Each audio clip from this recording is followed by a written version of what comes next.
anywhere from Madagascar to Hawaii. So we do have a lot of tropical fishing here today, and I'll be going through a couple of my personal favorites here for you shortly.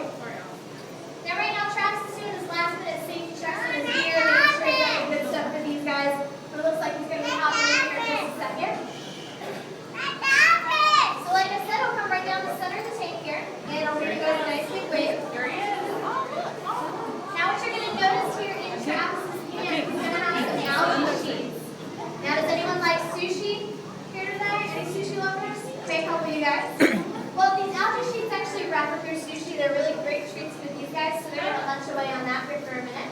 And then after that, you're going to notice Travis is going to go into his pocket and pull out his high-tech feeding device, which is also known as a plastic ketchup bottle. And it's full of mice and brine shrimp. You guys have ever had any sea monkeys growing up? That's basically what those are. And don't let these fish fool you. They are not starving by any means. They get fed every hour on the hour and between shows. So in addition to the mice and brine shrimp and the algae sheets, they also get clams, bok choy lettuce, pellet food, algae wafers, krill, all sorts of good stuff. So these guys are very, very well fed. Now what Travis is going to do here in just a second, he's going to make his way around the tank, finish up feeding the fish for you guys while I talk to you here for a minute. So on that note, who has seen Finding Nemo? All right, good, lots of hands. Well, we actually do have Nemo here in the tank today. He's going to be hanging out on the left-hand side of the tank. We may or may not see him though. He does like to hide away in the coral. He's going to be our clown anemone fish. And then we also have over there Dory as well. She's going to be our blue regal tank. Now both of these guys are pretty small, so you're going to have to keep a nice sharp eye out for those guys over there. Now a couple of my other personal favorites here. Scientists are not very clever when they decide to name these fish. You guys can probably name a lot of them yourselves without even thinking about it. So just for fun here, you see this guy with a horn on his head? What mythical creature does he look like? Unicorn. Good. We have blue-spined unicorn fish. And then we also have some little ones down here. They have black and yellow stripes all over their bodies. Those are actually literally and scientifically called stripies. So I think science might have run out of some names there, but I guess it does happen.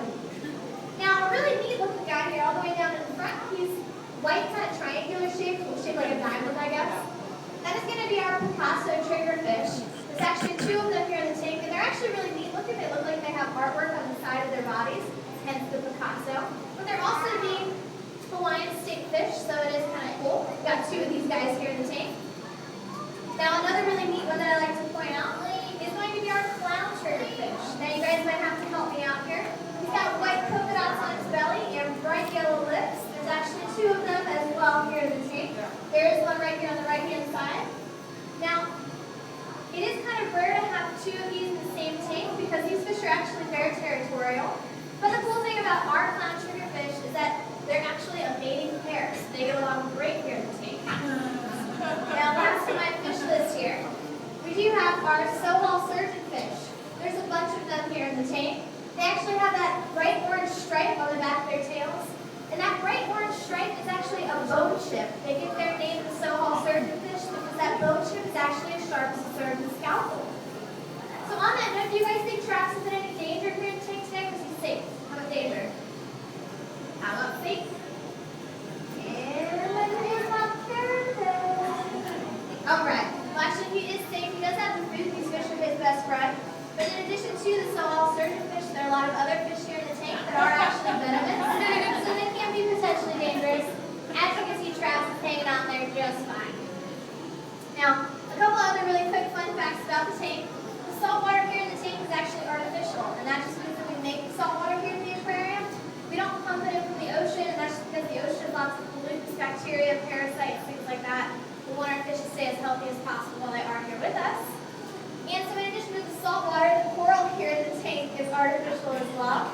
And what happened that just because Travis is in there swimming around and he accidentally knocks up one of his fins, that piece of coral would actually take thousands of years to grow back. It's just very, very fragile. So that's how we make it here for this tank. But now that we do have Travis's attention here, we have lots of really cool hand signals that we like to do underwater to kind of talk to each other. So we're going to go through a couple of them here for you. We're going to make sure that he's okay in there. Fantastic.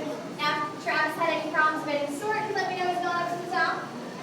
And then we can bring him down all at the same time. Now, my personal favorite hand signal here, he's not going to like me too much, but I'm going to do it anyway. Ready, guys? Shark.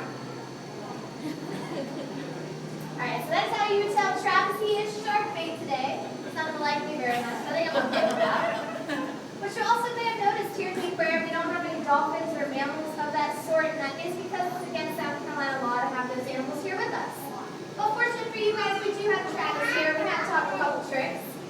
But in order for him to do his trick, he needs to see the signal, and that's where I need everybody's help here. We're going to throw our hands above our heads to make a circle.